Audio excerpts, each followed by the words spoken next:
Sure. November 27th, 2012, I was leading a six-man Special Forces patrol. I'd stepped on an IED that early in the morning, and immediately I knew what had happened. And, my medic on the team and my team sergeant were there. They fixed me up. Combat controller that was attached to me, with our team, called medevac, and I was out quickly. And from there, I lost my ankle, below the knee amputation initially from the blast. Right leg had some severe damage, and then from there, this was in southern Kandahar Province, and then from there, that's where my journey began. Was on that patch of earth down there in southern Kandahar, and it was dismounted patrol and stepped on an IED, and that was it. Tell me a little bit about maybe what happened in your situation and kind of the rehab processes and the support you got there and the length of time. I know that this stuff is not overnight. The recovery process overall took about 2 years.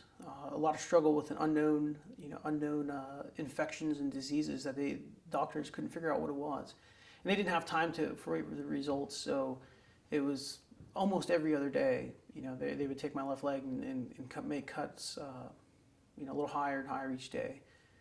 So for me, it was just a matter of just hanging tough and trying to stay alive, and I had no choice. I mean, I was in pretty bad shape, high fevers, and the doctors were fighting an unknown infection from the blast. But once I got out of the hospital, I knew that I had to keep going. I have a family. I'm not going to quit. It's that mentality of being, a soldier and being special forces. I knew I could overcome it. And I knew nothing could stop me. So once I got out and, the process, I would learn to walk, I would have a surgery, and then I'd learn to walk again and another surgery. So it was frustrating at times, but I knew it wouldn't last. I knew eventually I would overcome, those challenges and obstacles. And so, like I said, perseverance, was probably the biggest, trait I needed to really focus on, and discipline, to keep doing physical training and being motivated, and I saw a lot of younger soldiers in there with multiple amputations or single amputations, and I was probably one of the oldest service members in there in our rehab center, and a lot of them looked up to me, and so which made me work even harder. So I knew I couldn't quit, and I had to show these other guys that they had to keep going, and it wasn't the end of the world. We learned to live with our new lifestyle. We had to adapt to that.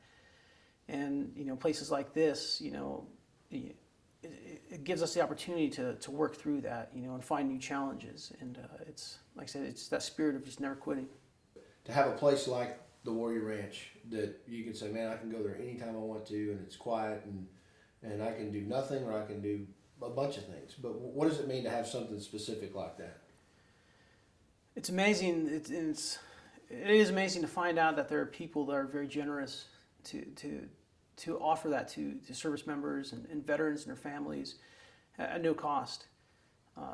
There's some great Americans that do this, and that in itself, like I said, it's amazing to me that those options are available for getaways, reconnecting with other veterans, getting to know veterans, and establishing that bond. There is that bond that we create in the service that can't be found anywhere else. But to come here after our time in the service, and recreate that connection with other folks that had served as well and who are still serving is incredible.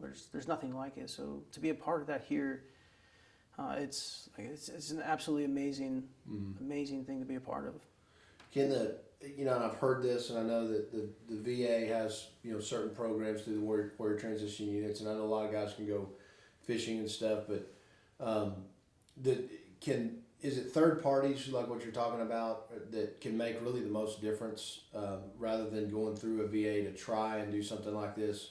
But does the VA offer anything like that? Do they have? They do. There are programs that the VA does offer, but I think it's different. I think veterans, they see that as still part of the system, whereas they come out into a nonprofit organization with folks, great Americans that they don't know, they're part of something they don't know anything about, and they're going into it, they feel, I think, a little bit more welcome. And I think there's a sense of of pride and patriotism, you know, that they connect with, and they can see that the Americans, you know, the American public, you know, will support them through their trials and tribulations and recovery. So it's amazing to be a part of that. And I think a lot of veterans, they prefer the nonprofit approach such as this. It's a great thing to be a part of. It is. It's overwhelming. I mean, we talk about little town, Graham, Texas, you know, and yesterday we arrived to a big welcome, you know, from here on the ranch and even in town. And to see that from, you know, a town at this size was pretty amazing, you know, and to see the amount of support. And I know there's a lot of dedication of folks, and you know, and a lot of people working behind the scenes to make it happen. You know, and it's always nice to go out and meet the donors and tell them thank you for their support, because there's no question they see the value of never letting any generation of veterans get treated as some of the other veterans from the past, how they've been treated. You know, and it's important I think for folks who've seen that to not let that happen again. And so to see that firsthand and be a part of that, it's really, like I said, it's overwhelming. It's an amazing thing to see these folks come out from all over, and I just want to shake your hand and tell you thank you. It means a lot.